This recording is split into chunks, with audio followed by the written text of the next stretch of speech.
Hello, my name is Dr. Jovita Lee, and I'm the Policy Director for Advanced Carolina, and we are back here today with another installment of Advance Notice. Today, we're here to discuss National Voter Registration Day and the many ways in which the ability to vote impacts our communities. And so, joining us today, we have Kay Brown, our Organizing Director for Advanced Carolina, and Tiffany Seawright, Lead Program Associate for our Campus Engagement Program. And so September 17th, that is a critical date. It's our National Voter Registration Day. This is an effort that started back in 2012 to increase the amount of registered voters that we have across the country. And so since its inception, we have registered over 5 million folks across the nation. But we still have about 1 in 4 folks that are not registered to vote at all, still across the country. And so, Kay, I want to start with you. In your opinion, from conversations that you've had on the ground, from our communities, what are some of the reasons or barriers even that people have when they are trying to register to vote or get more involved in our democratic process as a whole? I think if you would have asked me maybe 5, 6 years ago, I would have had one answer. Now it's a little different. Yeah. I would say now we have a lot more voter suppression than what we've historically had. So trying to figure out what ID, timing things out, where can you go to get what some of the changes are that are coming down the pipeline. Some people, they're moving. They're like, well, how long do I have? Where can I go to vote early versus where do I go? That's my actual precinct. So I would say it's a lot of variables that keep people from registering to vote. I would hope that we get to a space where we have automatic registration one day. Yeah. So if you're going up to the DMV, it's just automatic. You turn 18, it's automatic that you're registered to vote. But until we get there, we kind of are where we are. And then you have some folks who they still do not believe that their vote counts. Yeah. And they feel a bit, I guess, disenfranchised with voting. So they're not showing up to the polls. Yeah. Yeah. That's definitely a good point. And so I kind of want to toss it to you also, Seawright. And so you're leading our campus engagement work across the state. And so what are the conversations that you're hearing directly from students in regards to voter registration or the upcoming election? Well, so we don't really struggle on our campuses with voter registration. We're going to always get them out to register to vote. Everyone thinks that that's the thing to do anyway. Right. And they kind of make it, an issue if you're not registered, right? However, folks are scared. They're scared to vote. Students are scared. They don't know who to vote for. They don't know what the issues are. They don't know how these issues connect to their everyday life. They don't know what's real and what's false, right? What's real information, what's false information. So the conversations are really getting more genuine now. They are sitting in small groups having conversations about what they're seeing on TV, what they're hearing with different conventions and different things going on. They are having conversations after that. Some of our students are really seeing that this is their time to stand up. Others are seeing, I don't know who, I don't know what, and I don't believe any of this that people are saying. They don't trust anyone. For so long, they sat in front of a TV screen where so much was poured at them that was negative. They watched the mockery of democracy happen on their TVs, on social media, and they saw people that looked like them buy into it. And so now they really just don't know. It was a point where there was a clear line and they could kind of make a distinction of, yeah, that's got to be wrong. That's got to be, false information. Now, because of folks that look like them are buying into some things or are playing on one side, now they're just confused. Yeah. So a lot of confusion going on. And so that's what we're going to have to tackle this go around. Registration, we're not going to struggle with at all. Students will get registered. That's not going to be a problem. It's how we're going to educate them, how we're going to motivate them, empower them to feel like they can show up and make a decision that's good for themselves. Yeah, absolutely. And I want to stay with you a little bit. So thinking about, you mentioned that voter registration really isn't the struggle on campuses. It's really the education piece. And so when you're thinking about some of the efforts that are going forth on campuses, especially our HBCU campuses, our community colleges, what are some of those efforts to make sure that we are creating educated student voters? So a lot of students have really taken upon themselves to become more knowledgeable about issues and really tying those issues to the ballot. So if there's a particular issue that they care about, and they've done several surveys on different campuses to kind of figure out what do people really care about, and then they tie it back to a position. They tie it back to policies that have been tried to get passed in the past, bills and different things like that. So they're trying to make it relevant, because that's the only way with these students that you're going to be able to open their eyes, give them some kind of insight, is to make it relevant for them. So it's going to be more small group sessions, more game, like making it exciting for students. Administrators are also kind of scared at this point, just because you just don't know where the line is. With some campuses, they're scared to even allow the conversations of education to happen outside of the classroom. Yeah. So folks are kind of just scared to really move with education. But the students have truly taken upon themselves to try to become more educated, research for themselves, especially the ones that know that it's important, right? Their goal right now is to make sure that other students know that they can connect them to the ballot, and they realize the importance of really touching people where they are and not looking at just a presidential candidate, right? Everybody knows what the presidential candidate does, right? But they're really trying to, especially in this state, the state of North Carolina, where we are right now, really making sure that folks know what's on the ballot, what's at stake for them, as HBCU students, right? Not just students in general, but HBCU students.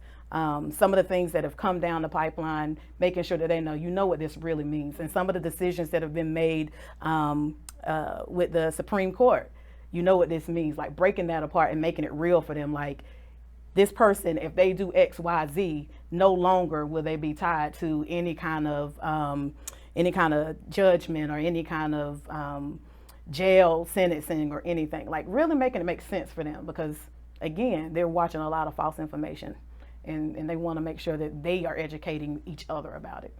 Absolutely. And so I want to toss it back to you, Kay, kind of on the same topic around voter education. And so your team has been out nonstop, making sure that we are having conversations with our voters. And so from your perspective, what are some of the things or some of the conversations that your organizers are having with folks on the ground around how to be prepared for this upcoming election? Yeah, well, one of the things that we're talking about more than what we historically have is, what does it look like to protect people's right to vote once they actually get to the polls? So typically you hear a lot, voter education, and we are still doing that, but we're also having to prepare for, what does it look like when a group of people get upset and intimidate people at the polls? What does it look like when somebody says that I don't look like my ID? And and I'm like, well, what are you, like an expert? We're having some of those conversations and trying to really recruit and invite people into the space that historically have not seen themselves as political people. But I'm like, bad things happen when good people do nothing. So a part of our voter education has also been about, what are the ways that you not only are educating yourselves, but what are the ways that you're activating and educating the other people around you, even through the simple conversations. I spend time also in some multiracial spaces, right? And they're like, well, we have concerns of what black women are going to do versus what black men are going to do. I'm like, well, we're not a monolith. Because we're a black-led organization, we get to go in and have conversations at the level by which our people need to have the conversation in a lot of different ways, right? So the way that we may talk to clergy about the ways that they should participate and engage may be different than the conversations that Ms. Seawright is having on campus with students, which is going to be different than the conversation that we're having with parents. But all of those are conversations that we're having with our black community. So really, we try to do the voter education or have those conversations without a level of shame. Your ancestors fought and died for you to have the right to vote, and if you don't do it, your ancestors is going to hate you. It's like, okay, well, that's not actually effective. Can we talk about, here are some things that you may have heard that's misinformation or disinformation, or that's rooted in misogyny to make you feel a certain kind of way about black women on the ballot? Can we unpack what that looks like, right? So I would say that having those conversations, not necessarily just we got to go and talk at people, but actually really opening up spaces for them to be safe, where people can get that, I call it sometimes slightly problematic questions or things that they've heard, give them a space to be able to get that out. Yeah. And, you know, as we've been talking about voter education, we're talking about voter registration. And so one of the demographics that I wanted to actually ask both of you about is about our justice impacted communities. And so oftentimes that is a community that's often forgotten. We don't talk about it enough, in my opinion. And so thinking about that particular community, I'll start with you, Kay. How important is it for us to re-enfranchise their vote? Very. And I'll say this again, very important. When people serve their time and they come home, right? Oftentimes they have probation, parole, restitution, all these other things. Once all of that is done, you've served your time, you've paid your debt. That's right. Yeah. And at that point, you can't have all of your rights restored. And one of those are voting. I would say 4 years ago, I would see things that was disheartening around somebody thought that they were finished. It was an error, now they're not finished. So now people are upset that they voted, you know, and there was like 1 or 2 examples made around the country of that. And I think about what are the consequences to people who now are eligible to vote that don't want to get back into trouble, that are going to be nervous and scared to vote. I think about what are all the changes that are happening that feel like kind of last minute, in my opinion, where things that's not hashed out. What are the consequences going to be for that, for our people who are coming home, who have already served, paid their debt, and trying to get back into society? And we do need to have a lot more of those conversations in some of our areas, like, for example, Winston-Salem.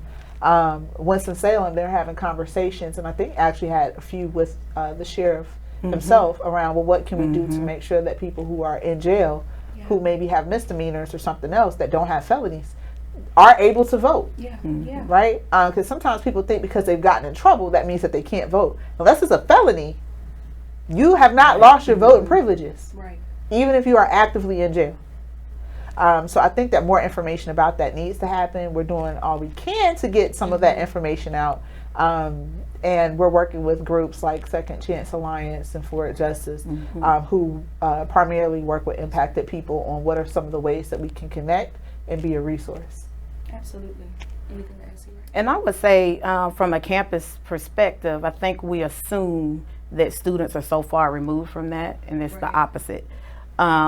Many of our students have folks that were in their homes, cousins, aunties, uncles, parents that have been impacted by this. And so being able to make, again, going back to making things relevant for them, right? It may not be an issue that you are currently experiencing personally, but do you know someone that this is impacting? And so we try to have those conversations. We try to make sure that they understand that this suppression thing, it's not just limited to college students. It's also touching everyone in your family. Regardless of who they are, it's touching everyone in your family. And all of our students, most of our students, let me say that, I'm not going to say all, but most of our students know someone that's impacted. And so when you have those conversations and you make it real for them, it's that disconnect that was happening through COVID and right after COVID, that disconnect because they didn't see that this justice system was for them and all of that, that disconnect, having these kind of conversations connects them back to the issue, connects them back to real life things that are impacting them. And I think that's important on our campuses, that we continue to make those types of connections, because that's the only way we're going to get them to really start thinking outside the box about what this could look like. Absolutely. And so as we're bringing this conversation to a close today, and I just want to thank y'all so much for this rich conversation. So what's the call to action? We're thinking, you know, September 17th, that's National Voter Registration Day. That's 30 days out until early voting and 50 days out until Election Day. So what's the call to action? I'll start with you, Kay. So I would say the call to action is do something. Do something. If you consider yourself an event planner, plan an event. Go to a rally. Meet up with other people who are active in doing the thing that you feel like you're good at, even if you don't see yourself as being political. If you do see yourself as somebody who, you know, I want to dig a little deeper, take this moment in time to actually do that. Right? I have a friend that Leslie Redmond, and she says, don't complain, activate. And I'm like, that's the kind of energy that we need to have. I think that sometimes people forget that some of the rights we have are new. And some of the rights that we've lost means that as a woman that's 36 years old, I'm gonna take a couple years off that. That's not count to the whole thing. That's 36 years old. I actually have fewer rights than what my mother and grandmother had at my age. And that should be a scary thing for everybody. It means we're moving in the wrong direction. So the call to action is do something. Follow that org, take that step, lean out of your comfort zone, but go and do something. That sense of family, connectedness, community, it's there. You just have to connect to it. So use this as an opportunity. Yeah, absolutely. So I would say, just to kind of continue with that, do something, that word activate, right? I think that we take for granted that we know what we need to do. People watching this may be like, oh, I'm a vote, so, you know, I'm good, right? But if you hold that to yourself and you know that it's important, but you don't share how important and the depth of this with other people, then what does it mean just for you as one person to go, right? I would take that word and that word activate, and we do this on some of our campuses, Activate 5, right? So the campus thing, one of the campuses is Activate 5. So activate somebody on campus, activate somebody in your class, activate somebody that is at another HBCU, and just take them through. If you take 5 and you take them through the phases of voter engagement, from registration to education to excitement and pride in getting out the vote and showing up. If you take 5 people through those phases, and then you teach them to take 5 people through those phases, like, we gotta stop holding on to this and stop assuming that everyone's going to do it and that folks are having real conversations, because it's not happening as we would think that it should. And we got to stop living in a bubble, because I'm going to go to the poll and I'm going to vote for my situation, and most people do, right? But who's looking out for the next person? So with our youth, I try to get them to always see, like, folks aren't showing up to the poll for you, they're showing up to the poll for themselves. And so we continue to have those types of conversations and continue to activate at least 5. I say 5 to 10, activate 5 to 10 and teach them to do the same. Then I think we'll show up in record numbers. Absolutely. And so I want to thank our audience first and foremost for joining us for another installment of Advance Notice. I also want to thank Tiffany Seawright and Kay Brown for joining me for this conversation. And be sure to follow us on our social media, Instagram at Advance Carolina and Facebook at Advance Carolina for more information regarding Advance Notice or our work overall. And so we will see you for our next conversation. Thank you so much.